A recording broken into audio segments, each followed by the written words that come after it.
स्वागत है। अब तक न्यूज़ 24 हर खबर आप तक।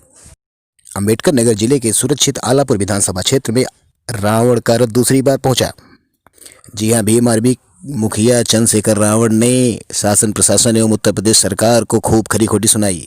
भारतीय जनता पार्टी को किसान विरोधी बताते हुए रावण ने कहा कि हमारे अन्नदाता खुले आसमान में कड़ाके की सर्दी में अपने अधिकारों के लिए हाथ फैलाए सरकार के सामने खड़े हैं, जबकि सरकार बंगला और बंगाल को दुरुस्त करने में जुटी हुई है। अन्नदाताओं की फिक्र नहीं और सरकार अडानी और अंबानी ग्रुप को खुश करने में जुटी हुई है। देखिए यह रिपोर्ट। ये बताएं सर, आप उत्तर प्रदेश के दौरे पे हैं जी। यहाँ की सरकार, आप उत्तर प्रदेश के दौरे पे यहाँ की सरकार सबका साथ सबका विकास की बात करती है और कानून व्यवस्था क्या है, इसके बारे में क्या कहेंगे आप?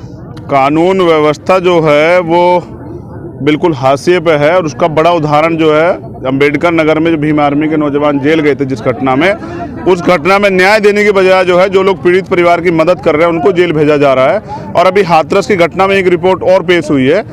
पीएमओ की तरफ से जो जवाब मांगा था यूपी पुलिस ने, उसमें नवंबर में फिर लिखा है कि रेप नहीं हुआ है। उससे स्पष्ट होता है कि उत्तर प्रदेश सरकार के दबाव में खाकी यहाँ जो है अपराधियों के संरक्षण में नतमस्तक हो चुकी है। उत्तर प्रदेश में न्याय व्यवस्था खत्म हो चुकी है और कानून व्यवस्था भी कदम तोड़ चुकी है। किसान धरने पर बैठे हुए हैं, तकरीबन 1 महीने का समय होने वाला है और सरकार कह रही है कि ये फैसला किसानों के हित में है। विपक्ष के लोग किसानों को उकसा रहे हैं। देखिए, किसान एक तो बेवकूफ़ नहीं है, समझदार लोग हैं, 60-60 साल से खेती कर रहे हैं। लेकिन बुरी बात यह है कि किसान आंदोलन में 30 से ज़्यादा लोगों की शहादत हो चुकी है और सरकार का दिल नहीं पसीज रहा है। सरकार अडानी अंबानी को खुश करने के चक्कर में किसानों को लूटना चाहती है, किसानों की ज़मीन हड़पना चाहती है। किसान इस बात को समझते हैं क्योंकि कॉन्ट्रैक्ट फार्मिंग जहाँ हुई है, चाहे वो गुजरात हो चाहे वो बिहार हो, वो उसके जो भविष्य है वो जानते हैं, इसलिए वो लोग आंदोलन में हैं। और ये जो पूर्ण रूप से जो तीनों बिल हैं ये किसान विरोधी है और किसान इस बात को जान चुके हैं, इसलिए वो आंदोलन कर रहे हैं।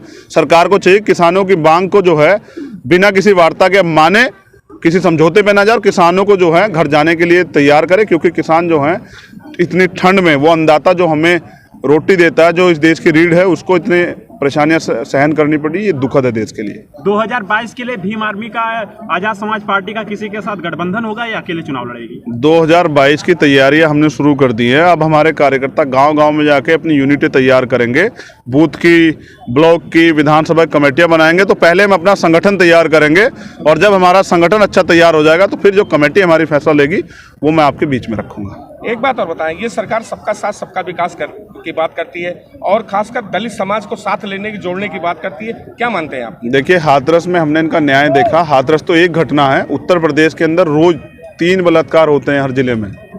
और अगर ये सरकार कानून व्यवस्था और सबके साथ सबके विकास की बात करती है तो उन 3 में से मैक्सिमम तो 3 ही हर जिले में, लेकिन 2 तो दलित महिलाएं होती, तो दलितों का तो विनाश हो रहा है सरकार में।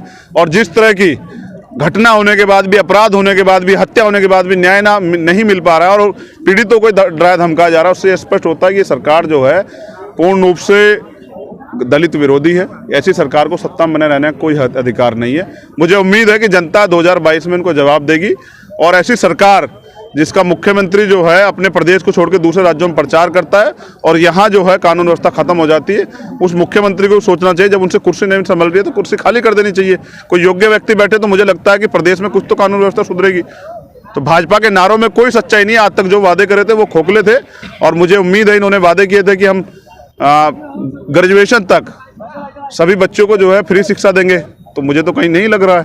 अब तो जो स्कॉलरशिप दलित समाज को मिल रही थी, बैकवर्ड समाज को, वो छीन ली है। अभी 69,000 शिक्षकों की भर्ती हुई है, उसमें लोग आंदोलन पे हैं, रिजर्वेशन नहीं दिया है। तो दलित और पिछड़ों के लिए तो ये सरकार पूर्ण रूप से विरोधी है और मुझे लगता है जनता इस बार जवाब देगी। 2000 आप लगा लीजिए,